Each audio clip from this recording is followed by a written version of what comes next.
ఇక కొత్తగా నిర్మాణం చేస్తున్న వాళ్లు సరిగా గుంతల తీయకపోవటం వల్లే తమ బిల్డింగ్ కుంగిందన్నారు భవనం యజమాని స్వప్న. పక్క వాళ్ళు చేసిన తప్పుకు అధికారులు తమ బిల్డింగ్ కూల్చేస్తామంటున్నారని ఆవేదన వ్యక్తం చేశారు. తమకు న్యాయం చేసిన తర్వాతనే భవనం కూల్చివేయాలన్నారు. ఇక ఊరిలో ఆస్తులు అమ్ముకొని ఇక్కడ ఇల్లు కట్టుకున్నామని చెప్పారు. మాది నా G+ ఫ్లోర్ అయితే పక్కన ఆయన ఇల్లు కట్టిన కానీ గుంతలు తీసిండు, తీయాల్సిన దానికంటే ఎక్కువ తీసిండు. దానివల్ల మా ఇల్లు గూలగొడతాని అంటుర్రు. అది ఉండడం వల్ల చుట్టుపక్కల వాళ్ళకి అందరికి ఇబ్బంది. అంటే గూలగొట్టడానికి కూడా మేము ఒప్పుకున్నాం, కానీ దాని బతుకుదెరువు మొత్తం దాని మీద, మా బతుకుదెరువు మొత్తం దాని మీదనే ఉంది. నా పిల్లలు చిన్న పిల్లలు ఊర్లో పొలం అమ్ముకొని వచ్చి కట్టుకున్నా నేను.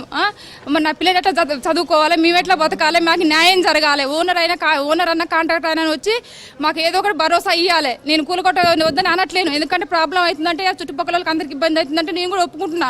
కానీ నాకంటూ న్యాయం జరగాలి. నా పిల్లలు నా భవిష్యత్తు ఏంది, లేకుంటే మాకు న్యాయం జరగకపోతే మేము కూడా ఏదో ఒకటి చేసుకొని ఇది అవుతాం. దయచేసి మాకు న్యాయం చేయండి. 50 గజాలండి, 50 గజాలు మాకు న్యాయం చేయండి. ఓనర్ అన్న కాంట్రాక్ట్ అయినా ఏదో ఒకటి వచ్చి అది సరే చుట్టుపక్కల వాళ్ళందరూ కడతారు, మేము కూడా కట్టినాం కానీ పక్కన అయినా గుంతలు తీసినప్పుడు మాకు ఇన్ఫర్మేషన్ ఇవ్వలే.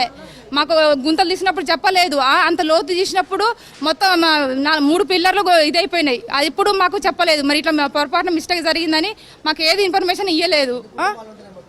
మా దాంట్లోనా ఒక ఫ్లోర్కి 2 రూమ్లు ఉంటాయి సార్. ఒక ఫ్లోర్కి 2 రూమ్లు ఉంటాయి.